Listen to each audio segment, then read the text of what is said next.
Good morning, everybody. Welcome back. It's a great pleasure for me this morning to introduce our next speaker, who is a great friend of mine and colleague and mentor. Dr. Bill Hurlbut and I worked together on the President's Council on Bioethics from 2002 to 2005. It's always been a great pleasure to be with Bill, and he's a great friend of the Center for Ethics and Culture as well, frequently participating in our programming and advising us as well. Bill is a consulting professor of neurobiology at the Stanford Medical School.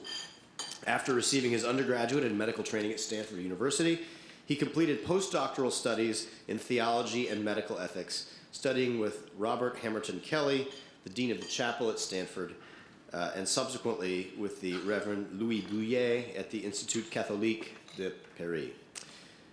Dr. Hurlbut's primary area of interest involved ethical issues associated with advancing biomedical science and biotechnology, the biological basis of moral awareness, and studies in the integration of theology with the philosophy of biology. He's the author of numerous publications on science and ethics, including the co-edited volume, Altruism and Altruistic Love, Science, Philosophy, and Religion in Dialogue, and the 2005 article, Altered Nuclear Transfer, a proposed technological solution to the moral controversy over embryonic stem cell research. As I mentioned, from 2002 to 2009, Dr. Hurlbut served on the President's Council on Bioethics. Today, Dr. Hurlbut will be speaking on gene editing, embryos, and ethics. Please welcome Dr. Bill Hurlbut.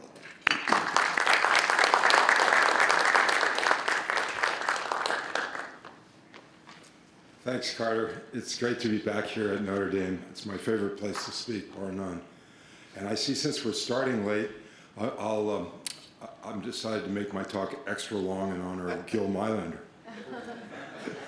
So I want to talk to you about something that's really cutting-edge science, emerged just in the last couple of years and has profound significance for both moral deliberation and, I'm sad to say, political process. This is called, known primarily under the acronym CRISPR, which refers to some basic configurational dimensions of the biomolecules involved. But it is essentially a new tool for gene altering, gene editing, knocking genes in, knocking genes out. It's an amazing seminal moment in science because it is a technology that will itself open new arenas and new thoughts and new discoveries. It essentially is a kind of molecular scissors where one molecule guides the operative molecule as a whole to a site on the DNA, and another one cuts two ends and either splices a new gene in or essentially just removes and anneals the ends. So it can be used to profoundly alter a given segment of DNA. It's cheap, it's quick, and it's easy to use. To give you some idea how much, one of my former students working in a medical school lab told me that he decided he needed to use this technology, went to the library in 2 hours, figured out how to do it for $60, ordered the reagents, and 2 days later did it all in one afternoon. Here's a little more specificity for how it works, but I won't go into that. In any case, for our purposes, it has been labeled by MIT Review as the biggest biotech discovery of the century, and it might just remain there for the rest of the century. What it means is that many of the scenarios that were talked about, worried about, and discussed to death in the 1970s and 80s when genetic engineering were invented are now far more practical. Not absolutely practical. This is not quite ready for human use in the sense that we don't have the precision, reliability, but it's rapidly progressing. And this is one of the people who discovered the basic mechanisms and has been involved from the beginning. She's a UC Berkeley professor. We don't hold that against her at Stanford, but it's she came to Stanford last week to speak, and I went up afterwards and talked with her, and we talked about the ethical dimensions of her work, and she stopped, looked me straight in the eye, and was very attentive. So I'm encouraged. She's now asked me to come up to Berkeley in a couple weeks and spend a long time talking with her, which is really encouraging, because this is This is dramatic moment in history, dramatic moment in the history of human life. The reason it is because there are many, many genetic diseases that could be amenable to repair. There are two ways of repairing genetic diseases. One might be by altering existing body cells, somatic cell repair, but the other would be to alter germline or early embryonic cells in such a way that the alteration was perpetuated in the germline of the individual altered. And for that reason, even though great good could be done with both of these techniques, they raise the difficult prospect of should we do this? Should we start down this path at all? I think most everybody agrees that altering cells of an adult body cells that could take away or ameliorate a genetic disease is a good thing to do. However, there are many very well-informed critics of entering into the arena of germline and embryonic transformations. These could be done, by the way, in the gametes themselves, in the sperm and the egg before united. So this is one of my colleagues, Stuart Newman, who I know very well, and he says the genetic design of future offspring, even with the limited objective of making these future children more normal, will open the door to attempts to pick and choose other characteristics, because definitions of normality will vary, as will access to technology and willingness to take risk with future lives. Of course, the risk is a very real issue because we don't know very well what happens when you alter one gene, you alter many traits. However, as they say, damn the torpedoes. George Church from Harvard has proposed going in and altering normal but rare variants with large impacts. These are natural in the human genome, but they're rare, and they might produce, quote, an improved species. And he lists these. This is some of the things your children's children might be, your children even might have the opportunity to select for these genes in their offspring. Strong bones, lean muscles, low pain threshold, low odor production. I don't know what that's about anyway. But anyway, there's fascinating possibilities, and if you have a virus that's working its way through a species, you might want to do some of this. I don't think we should absolutely rule out the idea of this, except that it's extremely dangerous in its social implications and its power to alter human life. There have been quite a few voices raised, including some at my own institution. This power is so easily accessed by labs, we should think carefully about how we are going to use this power. Well, some people at Stanford and worldwide are thinking very carefully, most specifically the transhumanists. I've had the leaders of the transhumanist societies in my classes, and they're serious, thoughtful students. They just argue that, this amoral evolutionary process has left us, strangely, in the opportunity to reverse its capricious and cruel elements with our own intelligence and remake the species in a way that is really equipped to be moral and more capable intellectually and physically. So they have in mind a future improved version, not just a healed version. Their symbol is H+. You get it, humanity plus. And they want to create human-machine, cyborg, genetically engineered post-humans that will be better social members, have better personal lives, and they don't mention what their spiritual lives will be like. But in any case, this has been around a while, and everybody knows it. We did a major report on this project, and this was our best report in the council. And we address these issues, I think, in fundamental concerns that are still very relevant today. I'd highly recommend those of you beginning your path on bioethics to read this report. So the lessons of this report are fairly well known now. It's disseminated. And in the process, since we wrote it, I think a lot more scientists are a lot more attentive to the concerns here, including Paul Nurse. I think he's a Nobel laureate, if I remember right. he says, in response to this new development of gene editing, it's vital that we have a well-informed international debate about the potential benefits and risks. And this summit that he speaks of, that they held, can hopefully set the tone for that discussion. Now, here he reflects a sentiment that I strongly endorse, at least in principle, and that is that bioethics is not a profession.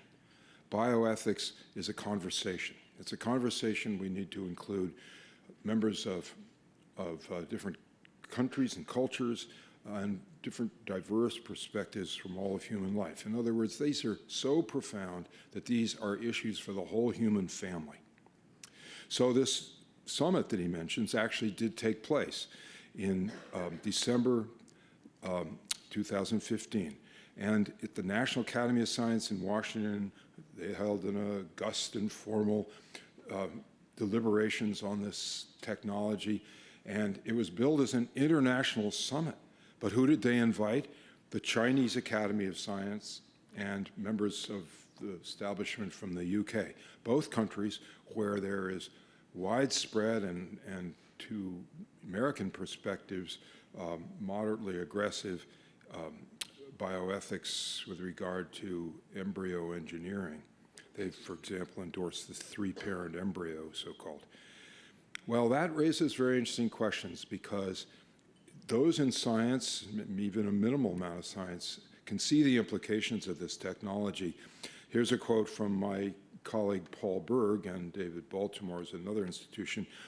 To address complex diseases like cancer, we must carry out investigations to the most fundamental elements of living systems. Well, what are the fundamental elements of living systems? Here is George Daly at Harvard spells it out more clearly.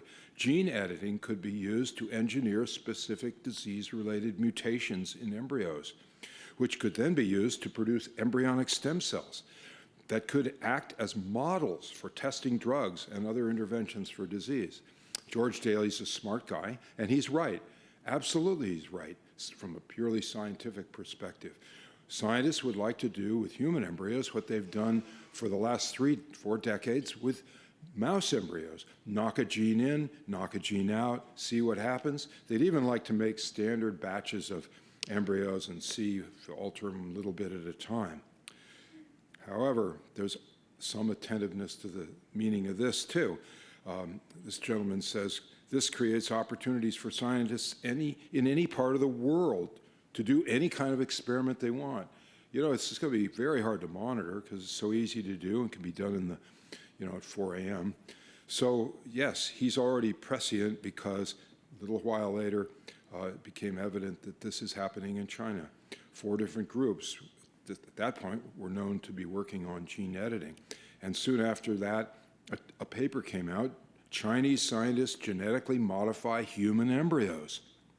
Immediately, there was quite a strong reaction because they had gone ahead without broader scientific assent.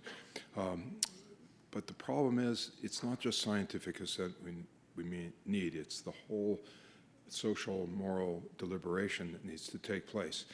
And that brings us back to what's really going on here, and that is the human embryo. Because whereas there are very real questions, very real challenges associated with using this technology to alter even an existing patient's genome, it's good, but it might be risky.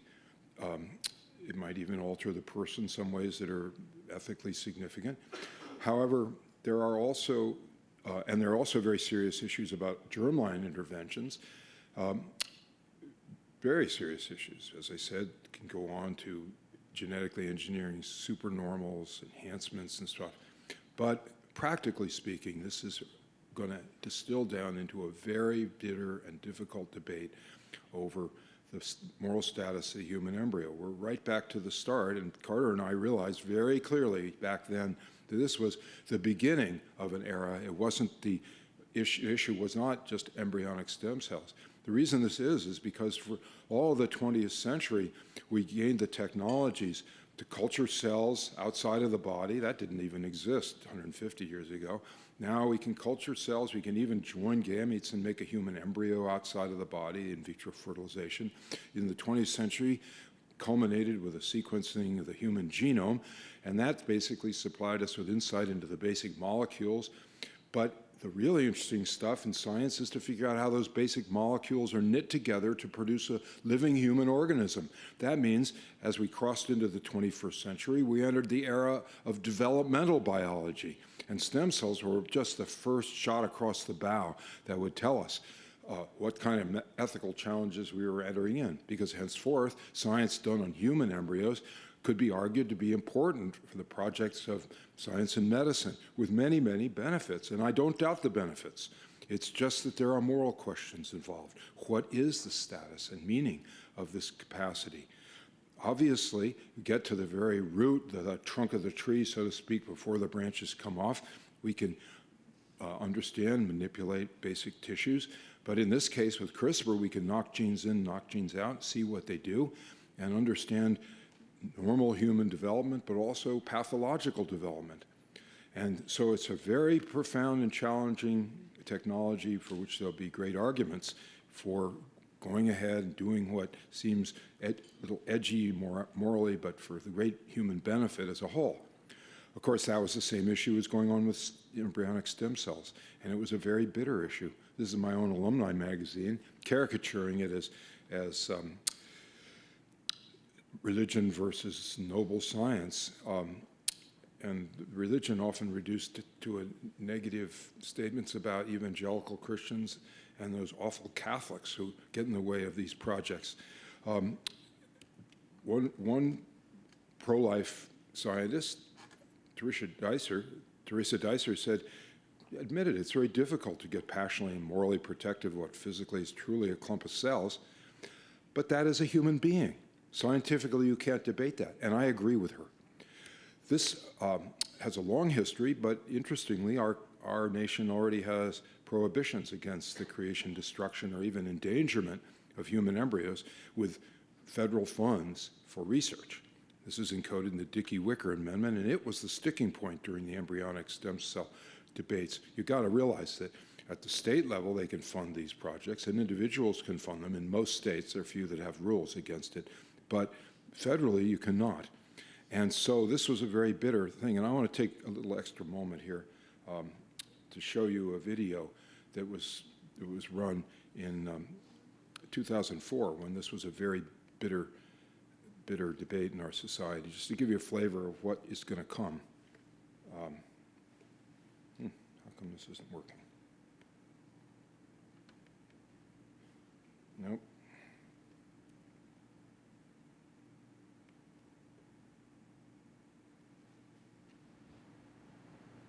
Next summer, I'm going on a camping trip with my friends. On my way home, I'll be in a car accident and I'll be paralyzed for the rest of my life. In 20 years, I'll have Alzheimer's. I won't recognize my husband or my kids. Next week, my mommy and dad are going to find out that I have diabetes. This is my congressman. Congressman John Sherwood. He voted against federal funding for stem cell research. Is he a doctor? Is he a scientist? Why did Congressman Sherwood bet my life that he knows best? Help me. Help me. Who knows? Maybe I'm your mother. Maybe I'm your grandson. Maybe I'm your little girl. How do you know I'm not you? Stem cell research could save lives. Maybe yours or your family's. Someone you love. Only Congressman Sherwood said no. How come he thinks he gets to decide who lives and who dies? Who is he? Majority Action is responsible for the content of this advertising. So I don't know what happened to poor old Congressman Sherwood, but when you get discouraged about the state of our politics, I don't think you get much lower than that, honestly. So that brings the question back to what it really is about, and that is not just fine-tuned decisions on human flourishing, but what is human life? At what level does it begin, and when does it have moral standing? That's a 8-celled embryo on the sharp tip of a pin. And because this conference is basically about a structure, a kind of outline presentation, I want to just very, very quickly blast through what I see as the fundamental questions here. You guys can discuss them, and I apologize for it going by so fast, but I wanted to mention each of these dimensions because they all are important. So back then, there was a political slogan for patient advocacy website advocating for the science said, "We fight because lives can't wait." Well, I thought to myself, that can be turned both directions. Lives can't wait. Lives need to be, human lives generated from the beginning need to be given the opportunity to get going and get living. So the watchword for all this science is this little warning: those who choose the beginnings of a road also choose its destinations. Of course, that's ironic because in genetic engineering, it's the very beginnings you're trying to alter. But there are moral beginnings in our social thinking about these issues, and that's where it's so crucial that we together think about this. So this raises 4 fundamental questions, and I want to do 3 of them, and then I want to return to the last one quickly. The first one, and we're sort of taking ourselves historically back to the beginning of the embryonic stem cell debate, is if we do this, is this just the only thing we're going to do to alter the Dickey Amendment and allow federal funding on embryos, or are there many other uses of embryos that could be done, override our existing policy? And the answer to that is definitely there are, including altering existing embryos or combining 2 different embryos together to make a chimeric creature like this goat sheep. We could create human chimp equivalent. So that's a taste of that category. Second, will we allow the creation of embryos, specifically for research purposes? This was intense when we started our council work because the question is whether cloning to produce embryonic stem cells would be morally acceptable. And it was a great vision scientifically, and this guy, Woo-Sok Wang, rode the wave of fame to international acclaim. They even made a stamp after him. But then people started worrying his technology of cloning human embryos could lead to cloned adult humans, and it became an intense debate until it was figured out that he'd fraudulently faked the whole thing, and it disappeared from view. But then just 4 years ago, Shukrat Mitolapov at Oregon Health Sciences successfully did this project. So we now have living human embryos that are disaggregated to get stem cells. And John Gurdon, who I met at a Vatican conference a few years ago, predicts that within 50 years we'll be able to have upborn, living, cloned human children if we so desire. So yes, scientists would like to make human embryos to study them, especially if they could make standardized batches, and that means they would create a great many embryos. Japanese made 281 copies of the same mouse, genetically identical copies. So you could make identical copies, knock one gene out, knock a different gene out, see what the difference is. This genetic engineering tool gives us vast powers when combined with cloning.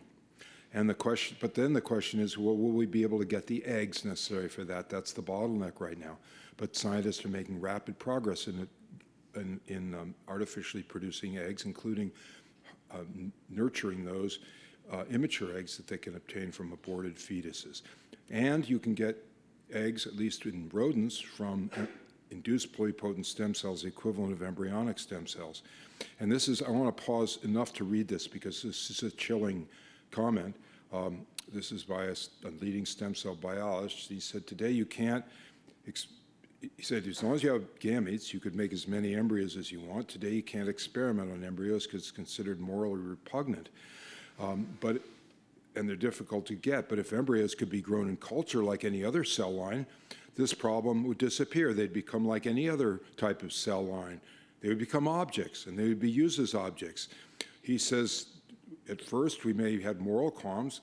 We'll probably go the same agonizing we did with IVF. It could be terrible in the beginning, but then it'll become a fact of life, a very ironic phrasing. Maybe 20 to 30 years from now, we'll read in newspapers that someone made 20,000 embryos and studied their development, and we'll decide it's okay. So, there we are with a new and vastly powerful technology. Where else could it go? So now we're creating human embryos, studying early development. Well, there's no reason why that project, given the premises that human life in its beginning is not morally inviolable, there's no reason why it can't continue to go on during the phase of human development. And that brings us to my final and most compelling concern, and that is that where will we stop this? Why would we stop this at 7 days, the age you can get embryonic stem cells, or 14 days, the way they do in the UK? Scientists will want to go on. And you know, you say this, and people say nobody wants to do that, but that's not true. Mary Warnock reports that the very guy who started IVF, Bob Edwards, pointedly said he did want to do that, but he wouldn't do it because that was the way the law was in England. He's a civilized guy, I guess. But the point was, at the point that thing that Mary Warnock realized scientists would like to do this. In fact, scientists have already taken later stem cells out of mammalian embryos, and they have interesting properties that are different from embryonic stem cells. We'd want to do the same in humans. And this is a very important slide, very important concept. Richard Young has rightly said that when we culture cells outside of a normal organism, they can acquire features that may not be compatible with life once they go back into an organism. That means that the best place to get cells, tissues, and organs for therapy is in a living human organism. And that means culturing an embryo, including a genetically modified embryo, to get the kind of stem cells you want, or tissues, or even organs. Now, just so that you have clarity on this, embryonic stem cells are just one kind of stem cell, but they are the category of stem cell taken at 4 or 5 days in a human embryo. All other stem cells, including fetal stem cells, of which there are many kinds, are called adult stem cells. And so many of the papers you read that say adult stem cells were used for this or that are actually fetal stem cells. Okay? So as I go through this, imagine to yourself that these were intentionally created, genetically engineered fetal stem cells, which they very well would be for ideal therapies. They've done studies of stroke, they've done studies in spinal cord injury, strokes again, they've repaired livers, they've done, even they're trying to use fetal stem cells for making a heart out of us, taking the scaffold of an existing heart and reseeding it with cells. So would anybody want to do this morally? Absolutely. Here's a guy at Oxford says it may be preferable to use human embryos because you don't cause them the pain you cause animals. Here's it's a warning that different countries have different layers and levels of moral concern. And here's a statement from my colleague at Stanford, who was on the California board in the cloning decision. We did not mean that 14 days would be the limit. That could be changed in the future based on our understanding that would likely come from neuroscience. Neuroscience, what's he talking about? Well, he's talking about the argument that's being made now in the scientific community. You're not really a human being, therefore not morally inviolable, therefore reasonable subject of scientific research up until consciousness and some self-reflective self-awareness. And my former colleague and founder of the Stanford Center for Biomedical Ethics, Ernest Young, places this at 26 weeks of gestation. He says it does not even become a potential person until emergence of a rudimentary central nervous system at around 26 weeks. Well, what's the moral implication of that? That you could create, gestate, and harvest genetically altered embryos up to 26 weeks. And that's the point that you need to take off with you, because where we're going with this technology is potentially scary. And the reason it's scary is because it's very powerful. It can change. There's no clarity in this society about what constitutes a living human being. Here's a professor at Princeton that says fetuses that die before they're really ever conscious are really a lot like plants. What's she talking about? Chinese have different views of when life begins. Korean have different views, often very late. And there are scientists pointing out that you could create embryos and harvest them at just a perfect point to get the organs. There are many projects now. I'm going to skip these because I don't have time, but too bad. I'd like to show you these, but Carter's going to scold me if I don't stop. This is just an exhibit of what human development of the hand is like, and you can actually produce a little hand if you take a primordial limb bud and grow it separate from the embryo. And that means we could harvest out organs very, very early, maybe 12, 14 weeks. So would anybody want to do this? Yes. Julian Salvalescu says it's morally required that we employ cloning to produce embryos or fetuses for the sake of providing cells, tissues, or even organs for therapy, followed by abortion of the embryo or fetus. There's good science to support this. Scientists in UK have said that they in Japan and Israel said that 10 years ago that they could grow kidneys, human kidneys in mice. And this is the most chilling slide in my list. This is Shukra Matolapov shaking hands with Woo-Sok Wang, that fraud, at a new opening of a project at Boya Life Institute in China. They've been given $93 million. They won't tell you what they're going to do, but I can tell you what they're going to do. They're going to learn how to implant human embryos in the womb and gestate them.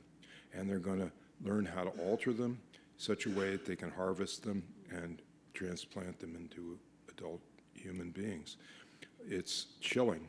And there's even a company in Silicon Valley already taking aborted babies' organ parts and culturing them in rats in preparation for commercial projects of selling aborted fetal parts for therapeutic uses. So it's chilling environment. It's going to go on. There's going to be efforts to culture embryos outside of the womb. There already are with animals. And there are very terrible scenarios being proposed, including this one, where this guy argues that women have a right to use their bodies the way they want to, including producing organs and tissues to sell. So it's a new world. I don't know if it's a brave new world, but it all hinges back to some fundamental moral concerns, moral principles that we need to get them right, or we're going to end up with an insane society. What is madness? To have erroneous perceptions and to reason correctly from them. There are real seeds of possibility in the science, but human life is a continuity from its inception to its natural death. Our technology is a powerful way for us to serve the kingdom of God, intervening in goodness. But we must not let our sense of the perfect lives free from suffering, and maybe then free from significance, interfere with what is really significance in our existence, and that is the manifestation and expression of love. C.S. Lewis said that we should answer all of our problems with more love, not less love. And that, I think, is the meaning of our science and the meaning of our lives. Thank you very much.